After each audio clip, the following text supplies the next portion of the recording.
this world, and I bet. E aí, tudo bem com você? Há 6 anos atrás eu fiz um ensaio sobre o primeiro álbum da Aurora, e esse vídeo aqui é sobre o último álbum dela, o The Gods We Can Touch, e uma resposta a uma pergunta que ela coloca numa entrevista sobre o álbum. Esse vídeo vai ser separado em 2 partes e vai ter uma vibe diferente do primeiro, porque o intuito desse vídeo é outro. Eu quero 2 coisas com esse vídeo: explicar a parte histórica do que a Aurora tá falando nessa entrevista, e que você saia daqui sentindo que existe mais na sua vida do que só trabalhar e assistir Netflix. Que a vida e a existência podem ser mais profundas e verdadeiras do que a gente experiencia no cotidiano, e que você sinta e busque isso por si mesmo. Por isso, na descrição do vídeo eu vou deixar os links que eu usei para fazer esse ensaio, e eu espero que esse vídeo vire um amigo seu, para qual você retorne quando o mundo te apertar demais. Que isso seja uma fogueira para você recuperar suas energias, porque você é mais que uma engrenagem no sistema. Então pega uma pipoca, prepara alguma coisa para comer ou para beber ou qualquer coisa que seja, porque isso aqui vai demorar um tempo. Eu te garanto que vai valer cada segundo que você passar aqui na frente da tela. Então, vem comigo. And I'm a huge admirer of the ancient world and the way humans lived before. I'm a huge admirer of a lot of indigenous cultures. And my favorite part was definitely hearing their voices. It's incredible how they make up such a small amount of the population of the earth, but still they protect the most of the forests. So we can thank them for so much. And it's just beautiful. And actually, a lot of that reflects in how they think about their surroundings, how they worship nature, the ground, the trees, the water, everything here we can touch, and how that makes them such good fighters for something bigger than themselves. And that's one of the inspirations for the album. Because I think that when we removed what we thought God was, you know, long time ago, when God was just everything right here, and we removed him or her and put it up in the sky, far away from here, I think it impacted how we treat each other and ourselves and our surroundings when God wasn't no longer within our reach. Yeah. And I've been so inspired by that, and I've reflected and thought so much about what that has done to our world, and I find that choice very fascinating. I don't understand why we did that. Yeah.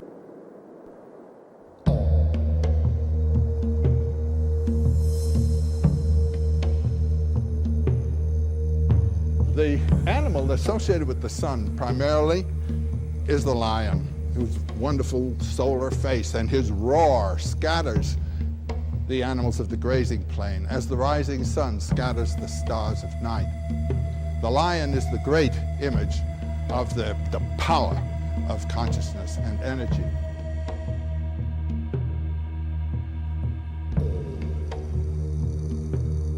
The solar lion, the womb of woman, and the sacrificial fire are the same fire. They are the transforming fire. And so all is within the mother.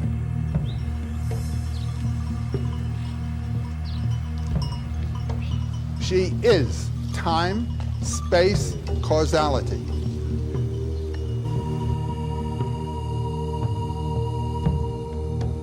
This is from 1500 BC in Crete, a little image that was in the chapel at the royal palace at Knossos. She is the giver of life, and she is the giver of nourishment. The serpent, the goddess associated with the serpent, the Garden of Eden, Eve and the serpent. The serpent sheds its skin to be born again, as the moon sheds its shadow to be born again. Moon and serpent represent the power of life to throw off death and come to new birth. The animal associated with the moon, as the lion is associated with the sun, typically is the bull, whose beautiful horns resemble or suggest the horns of the crescent moon. And as the moon dies to be resurrected, so in rituals, the bull is killed to be resurrected. This is the energy and consciousness of life engaged in the field of time. Where there is time, there is inevitably birth and death. Where there is time, there is inevitably sorrow. The loss of what was valued. And it's always in terms of pairs of opposites. In the field of time, everything is experienced in terms of opposites. But then the knowledge beyond and beneath that of the transcendent, that which transcends duality. Adam and Eve were thrown out of the Garden of Unity when they knew of the pairs of opposites. In Buddhism, the light is called the mother light, the light of consciousness, the undifferentiated light of consciousness, the mother light. Or you could read it the other way around, as in India, Kali, whose name means the black, and also means time, the black source, out of which all comes black, into which it goes. In the East, the whole universe, the sphere of the universe, is the womb of the goddess.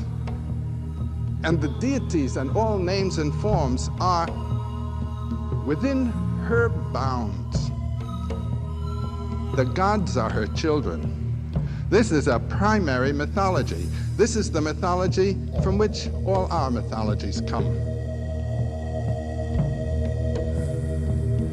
This is the mythology of the goddess.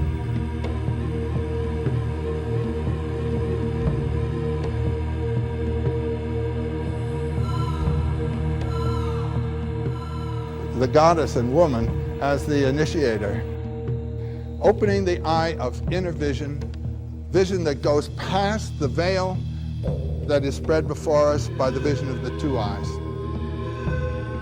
opening the ear to the music of the spheres,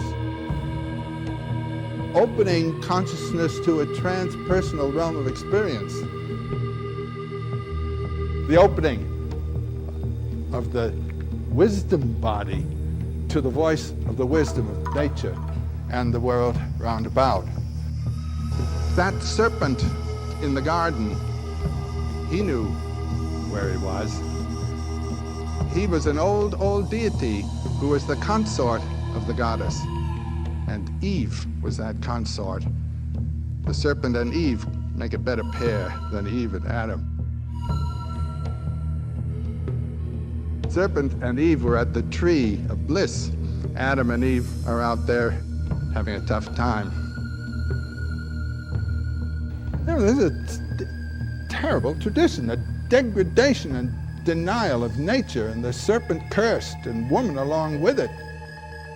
They eat the fruit of the tree of the knowledge of good and evil, and God thinks, I mean, it says so, I'm not making this up. God thinks, and now that they've eaten of this fruit, lest they should eat the fruit of the other tree in the garden, the tree of immortal life, and become as we are. Elohim is a plural noun. Therefore, God kicks them out of the garden.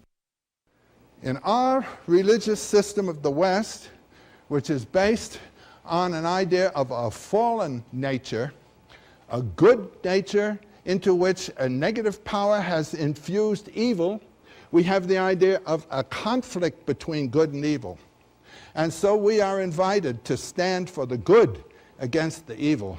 And we do not have a religion like almost everybody else of the world, putting yourself in accord with nature.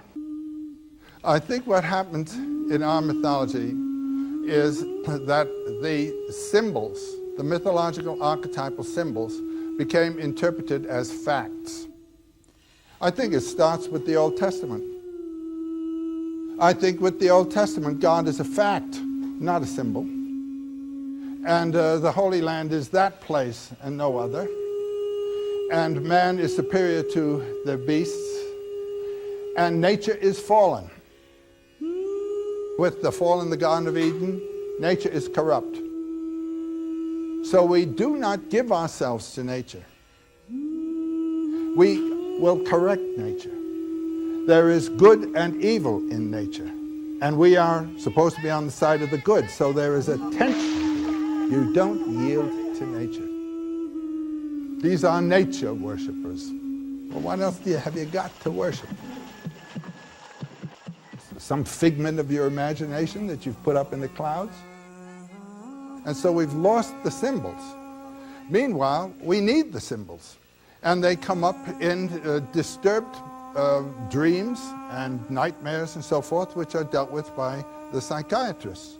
It was with Freud and Jung and Adler that it was realized, and particularly through Jung, that the figures of dream are really figures of personal mythologization. You're creating your own imagery related to the archetypes. But the culture has rejected them. The culture has gone into an economic and political phase where the spiritual principles are completely disregarded. The religious life is ethical. It is not mystical. That is gone. And the society is disintegrating consequently. It is. Para ajudar você a digerir tudo isso de informação que o Campbell acabou de jogar na sua cara, eu vou te contar uma história. A nossa história. Durante o período paleolítico, há cerca de 60 mil anos atrás, nossos parentes neandertais começaram a fazer as primeiras cerimônias de sepultamento. Sim, faz 60 mil anos que nós enterramos os mortos. E a prova disso foi um esqueleto neandertal encontrado na caverna de Shanidar, no Iraque, com a datação de 60 mil anos. Ele foi enterrado coberto de flores e encontraram pólen na ossada, o que mostra que desde essa época nós já tínhamos consciência da morte num sentido existencial da coisa. Em 25 mil a.C., foi esculpida em pedra a Vênus de Lausel, encontrada na França. A escultura mostra uma mulher grávida segurando um chifre, associado ao formato da lua crescente, com 13 riscos, que são o número de noites entre a primeira lua crescente e a lua cheia. A outra mão está na barriga, o que aponta a relação entre as fases lunares e o ciclo menstrual feminino. Isso mostra que mesmo há 25 mil anos atrás, as sociedades já tinham conhecimento dos padrões do céu e sua relação com a vida na Terra. E a mulher, assim, foi o primeiro ser a ser venerado como divino, pois ela cria vida, e sendo assim, era vista como a própria encarnação da Grande Mãe. No período neolítico, a criação de Göbekli Tepe, um templo que foi feito mais ou menos ali em torno de 9.500 a 8.000 a.C., cerca de 10 a 11 mil anos atrás, a existência desse templo é uma incógnita para os historiadores, já que esse templo tem pilares gigantes alinhados com as estrelas, aquedutos e quilômetros de túneis que ainda não foram escavados. E alguns especialistas que estão estudando esse templo têm a teoria de que esses túneis se conectam com outros templos similares descobertos a quilômetros de distância. Tudo isso teria sido feito no mesmo período onde os nossos ancestrais ainda seriam caçadores e coletores. Ou seja, a existência desse templo é um grande vai se fuder para os arqueólogos, já que ele vira de ponta cabeça as nossas noções do que as nossas sociedades pré-históricas conseguiam fazer. Nesse mesmo período, por volta de 9.000 a.C., a agricultura e a domesticação de animais havia começado a se desenvolver, por volta da Ásia e da Mesopotâmia, que trouxe à tona o culto à Grande Mãe com mais evidência, pois a deusa mãe era a deusa terra, que trazia fertilidade às plantações e às mulheres. É aí que por volta de 1250 a.C., no final da Idade do Bronze e começo da Idade do Ferro, as coisas começam a dar merda. Por algum motivo, que até hoje ninguém entende o que aconteceu, basicamente as culturas patriarcais começaram a dominar as culturas matriarcais. Tribos indo-europeias começaram a invadir a área da Ásia ali, da Índia, da Mesopotâmia, da Grécia, e como elas eram tribos guerreiras e de pastores, porque essa é a diferença entre a cultura patriarcal e a cultura matriarcal.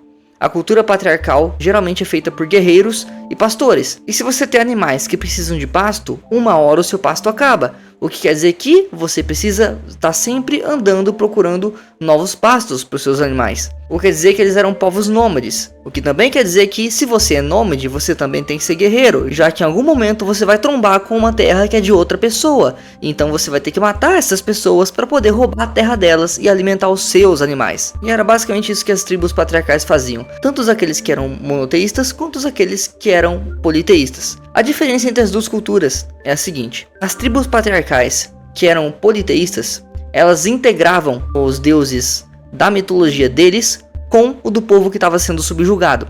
E a forma de fazer isso era casar os deuses. Um ótimo exemplo disso é a deusa Hera, da mitologia grega. A deusa Hera é uma deusa extremamente antiga. A deusa Hera, na realidade, ela não tem nome. Ela é uma deusa tão antiga que ela remota ao Paleolítico, desde a época das cavernas, e ela era cultuada dentro de uma caverna pelos ritos de Eleusis, onde os gregos, que eram matemáticos, filósofos, astrônomos, iam para a caverna fazer comunhão com os deuses usando cogumelo. Ao contrário do que a gente é ensinado na escola, a civilização grega era muito mais espiritual, física e sensitiva, por assim dizer, do que a gente está acostumado a pensar sobre eles. Toda vez que você imagina um grego, você imagina um cara de branco com uma toga, apontando para cima, segurando um livro, pensando na vida, basicamente isso. Mas na realidade é que esses mesmos caras que ficavam batendo papo e trocando ideias sobre a vida também usavam cogumelo e veneravam os deuses antigos. A realidade é que antes das tribos patriarcais chegarem em Creta ou na Grécia, não tinha Zeus. Não existia um Zeus. Quem trouxe Zeus foram as tribos indo-europeias. Hera era uma deusa sem nome. Era simplesmente a grande mãe. E para ela e para os daimons, que eram figuras elementais e da natureza, eram sacrificados porcos, vacas, outros tipos de animais, em valas, em uma coisa que era muito mais macabra do que bonitinha, como a gente costuma pensar sobre a Grécia. E com a chegada de Zeus dentro da Grécia, o que aconteceu foi o seguinte. A deusa, como vocês viram pelo que o Campbell falou, ela tinha um consorte cobra. Isso funciona com praticamente todas as culturas ocidentais. A deusa tem um consorte cobra. Era assim na Babilônia e também era assim na Grécia. Hera tinha um deus consorte chamado Meilikios. Meilikios era representado por uma cobra. E a forma de unir a religião patriarcal com a matriarcal de Hera foi casando Hera com Zeus. Só que para caber Zeus dentro da mitologia de Hera, eles tiveram que transformar e unificar Zeus com Meilikios, o que deu essa incrível tábua de Zeus Meilikios, que está aparecendo na tela agora. É dito também que Zeus e Meilikios não são exatamente o mesmo deus, e que na verdade Meilikios está muito associado a Hades também, né? Bom, mas se você estudar psicologia junguiana ou os livros do Campbell, você conseguiria perceber provavelmente que todos os deuses são faces diferentes do mesmo deus. Ou seja, Hades é nada mais do que uma sombra de Zeus, por assim dizer. É o polo oposto ao Zeus do Olimpo. Assim como Meilikios é uma outra face de Zeus e que está associado ali à fertilidade e à prosperidade e à morte. E aí você deve estar pensando, tá, mas onde é que tá dando merda aí? Porque eu ainda não entendi. Malandro, você é tosquinho. O senhor tá me chamando de burro? Ou se eu tô chamando de burro, chame-me também. Bom, não começou a dar merda exatamente na Grécia. Começou a dar merda na realidade com os povos da Mesopotâmia. Olha que surpresa, monoteísmo estragando o mundo pela primeira vez. Foram os povos da Mesopotâmia que começaram o processo da criação do que eu chamo de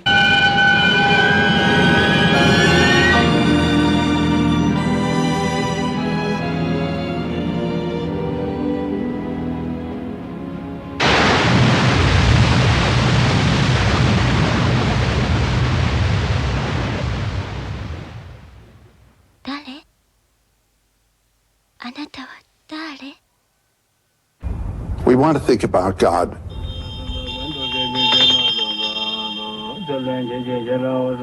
God is a thought.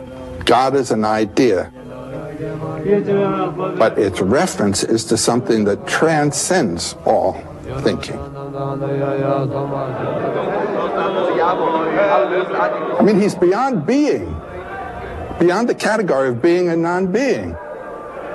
Is he or is he not? Neither is nor is not.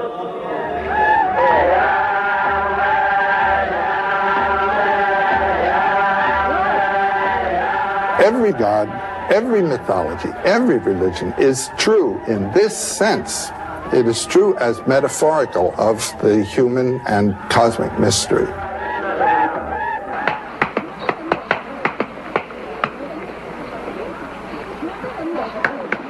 He who thinks he knows doesn't know. He who knows that he doesn't know, knows.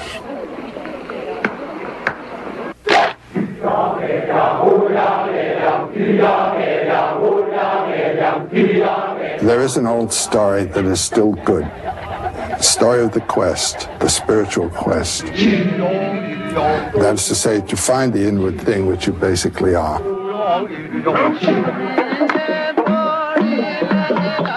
of the symbols in mythology refer to you.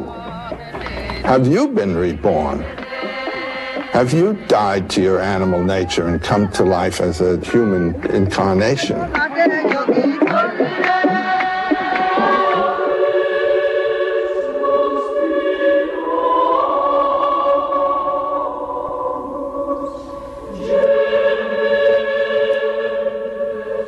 You are God in your deepest identity.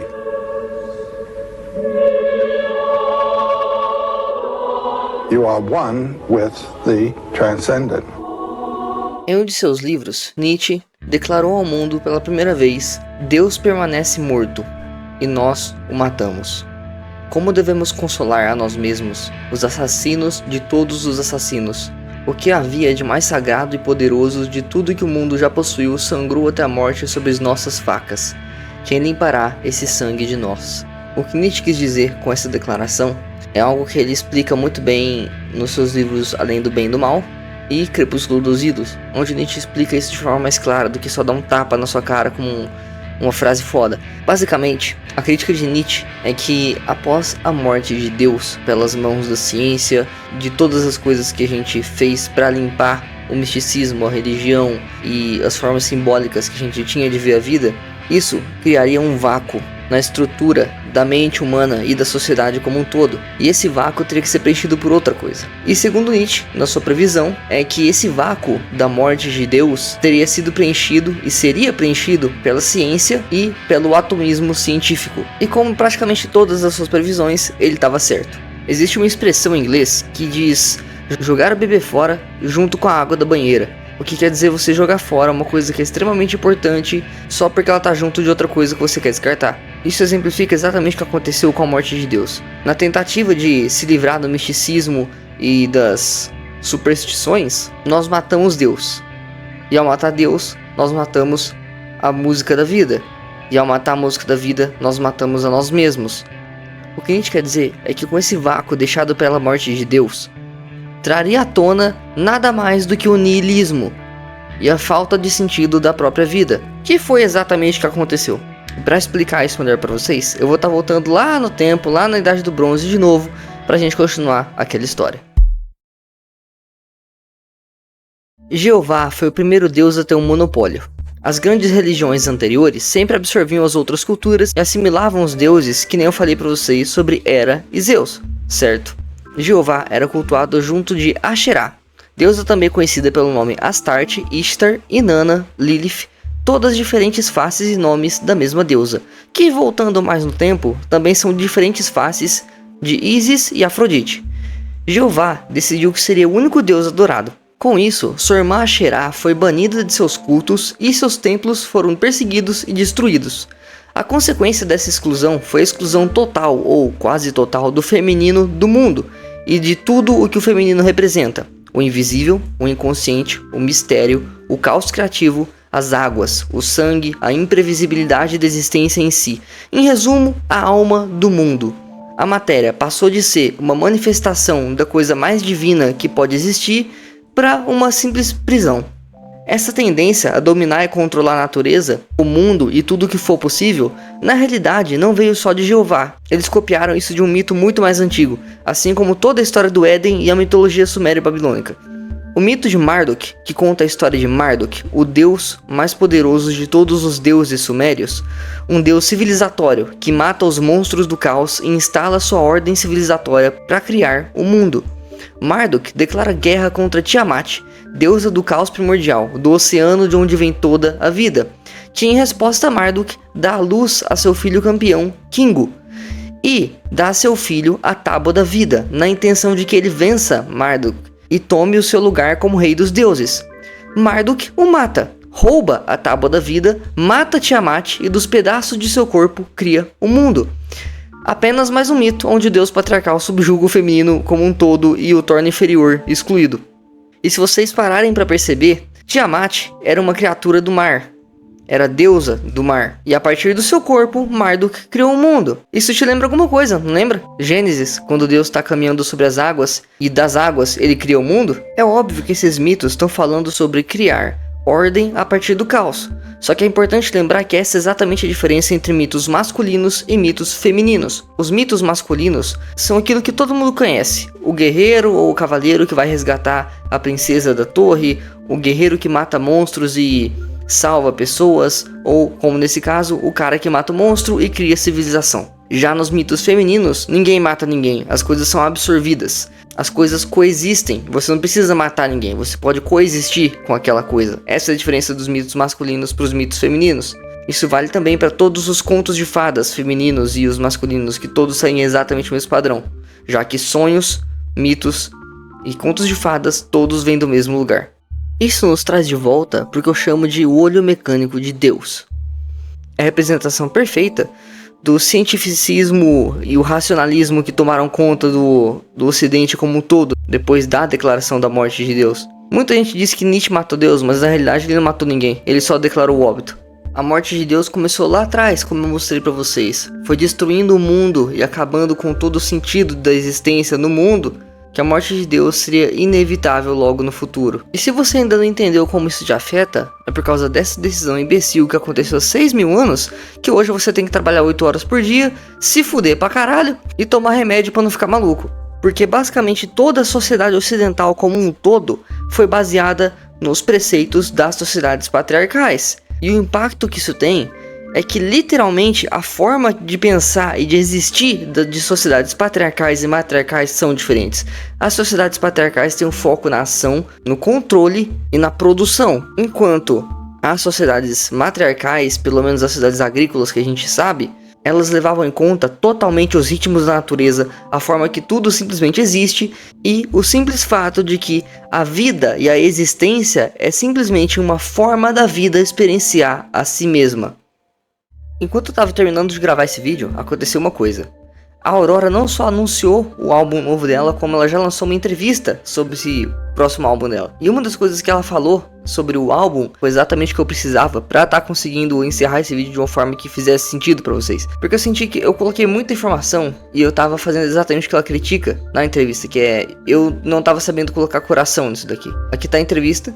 And in 2022, all the indigenous leaders of the world, they gathered together with no true attention from the world, but they gathered together to plead to the world and to the way we rule our world, the way politics work these days, to that we are just acting with our mind, we aren't acting with our heart at all.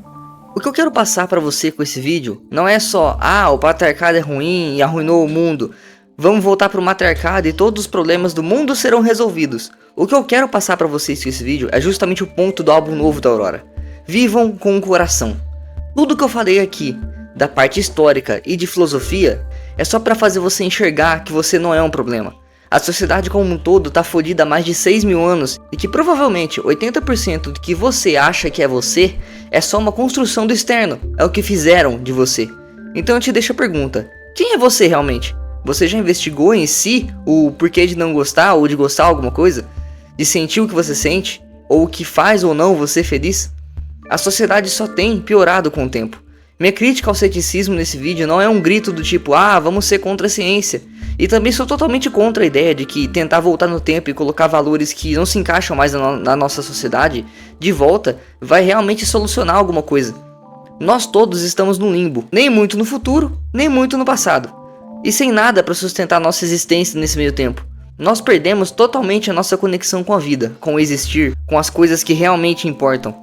Citando Ailton Krenak, isso que chamam de natureza deveria ser a interação do nosso corpo com o entorno, em que a gente soubesse de onde vem o que comemos e para onde vai o ar que respiramos. Para além da ideia de eu sou a natureza, a consciência de estar vivos deveria nos atravessar de modo que fôssemos capazes de sentir o que o rio, a floresta, o vento, as nuvens são o nosso espelho na vida.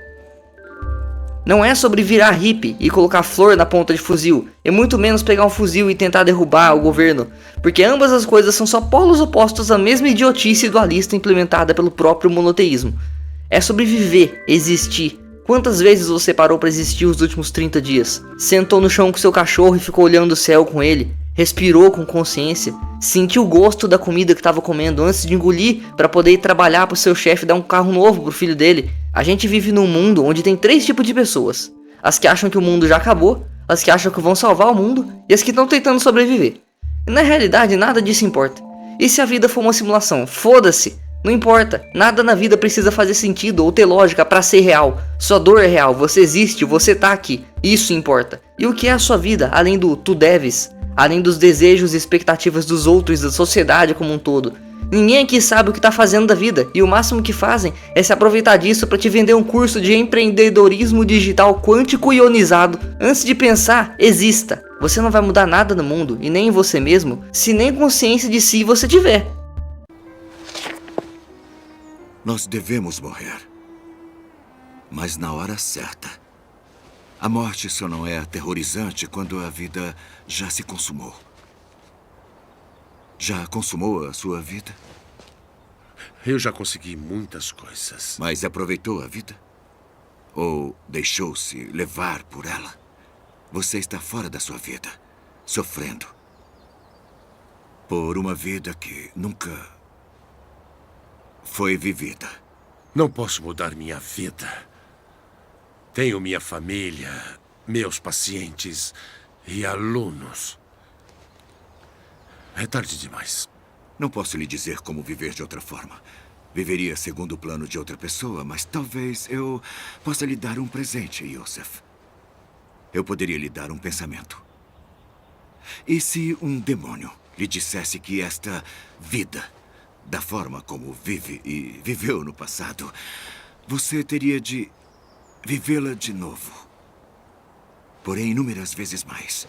E não haverá nada novo nela. Cada dor, cada alegria, cada coisa minúscula ou grandiosa retornaria para você mesmo. A mesma sucessão, a mesma sequência, várias e várias vezes, como uma ampulheta do tempo. Imagine o infinito. Considere a possibilidade de que cada ato que você escolher, Yosef, você escolherá para sempre.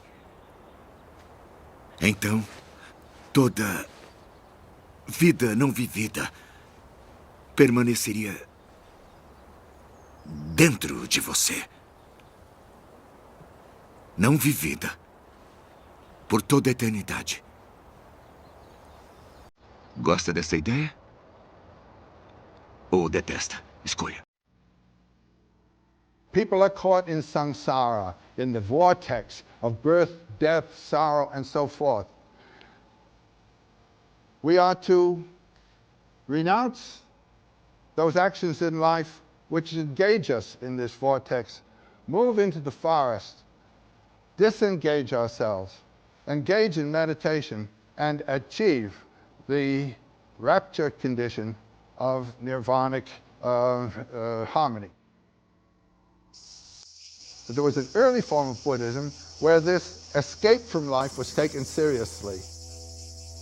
The Buddhism of the doctrine of the ancients.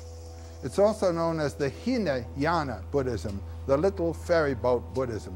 Because in order to follow this Buddhism, you must give up the world and step into the little monk ferry boat that will carry you to the yonder shore.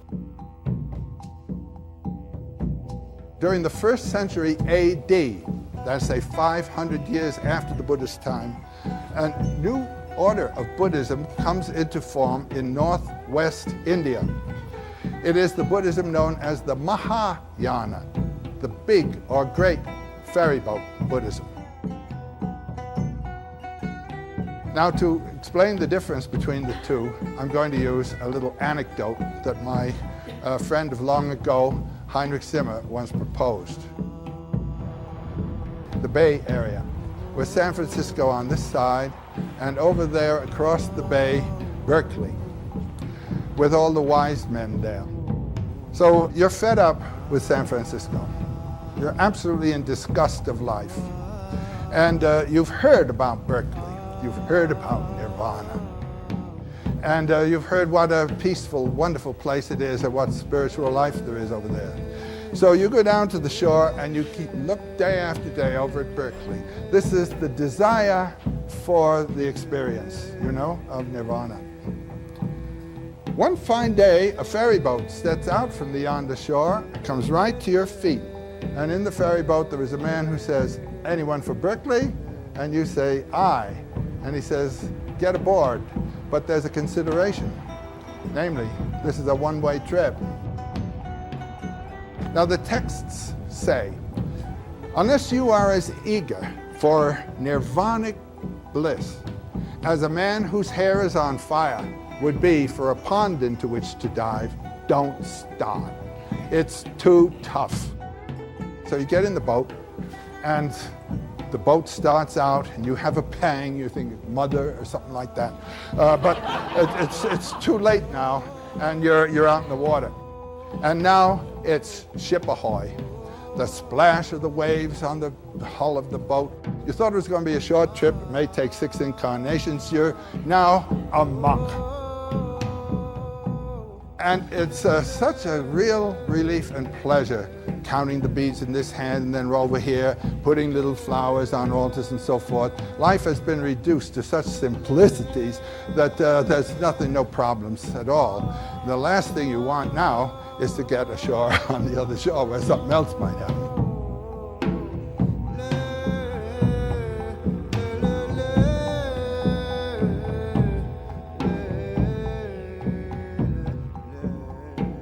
One fine incarnation or another, the boat scrapes the shore.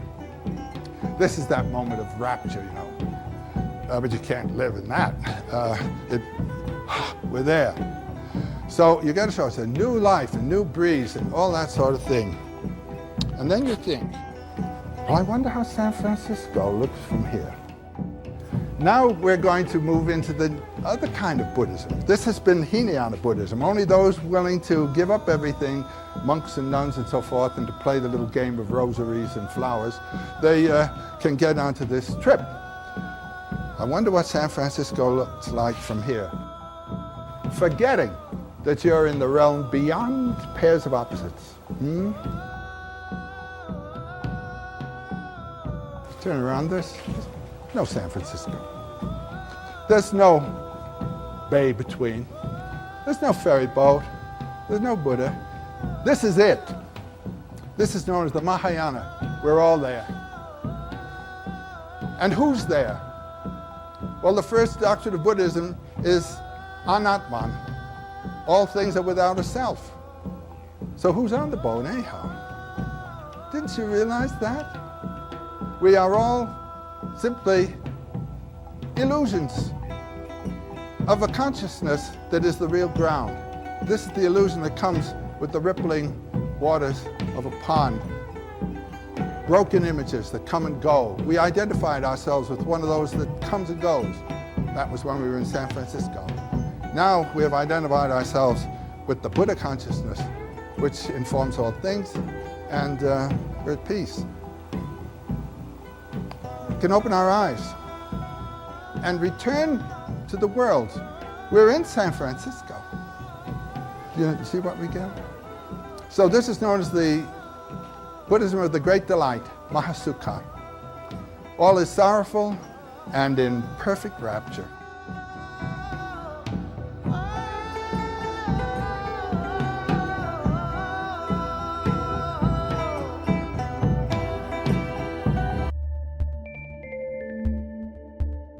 Bom, espero que vocês tenham gostado, tá? Quando sair o próximo álbum dela, eu vou estar fazendo outro vídeo depois, provavelmente. Então, se você gostou, se inscreve aí e clica no gostei, tá? Porque eu não sou otário de fazer isso de graça, tá bom? Pelo amor de Deus, me ajuda, cara. Eu quero sair da CLT, por favor. Por favor, tá? Se inscreve no canal, para de ser cuzão, clica no botão aí, não custa nada, cara. É de graça, se inscreve.